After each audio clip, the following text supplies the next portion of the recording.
अच्छी बात। अगर ये लोग पहले जाग जाते तो मुझे नहीं आना पड़ता। मेरे आने की घोषणा पे ही अगर ये जाग गए हैं और मेरे परिवार के पास पहुंच गए हैं और जो मुकदमे हुए हैं उनको, झूठे मुकदमों को वापस लेने की बात कर रहे हैं और सहायता देने की बात कर रहे हैं, ये बहुत अच्छी बात है। लोकतंत्र में होना चाहिए।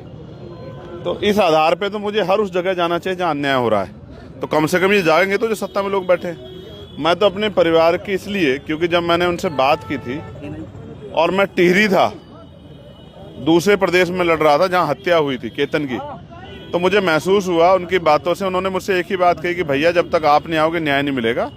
अब तो मैं जाऊंगा, उनको सुनूंगा, क्योंकि फ़ोन पे सुनने पे और सामने से देखने में बहुत फ़र्क होता है, और उनकी हालात का जायजा लूंगा। मैंने उस दिन भी अधिकारियों से डिमांड्स की थी, आज भी मैं बात जाके रखूंगा और फिर मैं अधिकारियों से भी, डीएम से भी, एसपी से, सबसे बात करूंगा।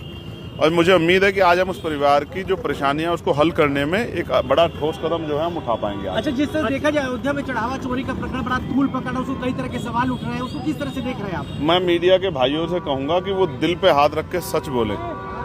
चोरी है, लूट है या डकैती है? या आपको याद है, मैं हिस्ट्री का भी स्टूडेंट हूँ, मोहम्मद बिन कासिम हो, महमूद गजनबी हो, मोहम्मद गोरी हो, वो तो एक एक दो दो बार लूट के गए, वो लुटेरे हैं। लेकिन इन्होंने तो पाइपलाइन लगा दी, रोज लेंगे रोज लूटेंगे। राम के नाम पे वोट भी लिया, राम के नाम पे नोट भी लिया, और राम के नाम पे जो आस्था थी लोगों की, करोड़ों लोगों की, उससे खिलवाड़ भी किया।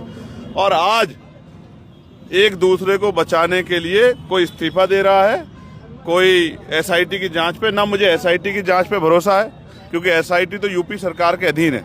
मैं चाहता हूं सुप्रीम कोर्ट के सिटिंग जस्टिस के निगरानी में, इवन चीफ जस्टिस की निगरानी में एक सीबीआई द्वारा फेयर इन्वेस्टिगेशन हो, और तब जाके इसमें ये पता लगेगा कि कितने करोड़ रुपए का घोटाला है। 10,000 करोड़ का है, 20,000 करोड़ का है। और बात पैसे की नहीं है, पैसा तो जिन्होंने खून पसीने से दिया है सहयोग, वो पैसा और भी दे देंगे। लेकिन वो पैसा दिया था किस काम के लिए और आपने किया क्या? आपने उसको में लूट की, डकैती डाली। मैं आज कह रहा हूँ, राजकाज बदलेगा, एक एक पैसे का हिसाब होगा। जिन्होंने गरीबों की आस्था से, राम भक्तों की आस्था से लूट की है, उनसे एक एक पैसे का हिसाब होगा। मेरी बात को आप याद रखें। 2027 के विधानसभा चुनाव में जो है चंद्रशेखर जी का क्या फैसला रहेगा? इंडिया गठबंधन यानी जो है सपा की और कांग्रेस, जनता गठबंधन बहुत बड़ा गठबंधन है।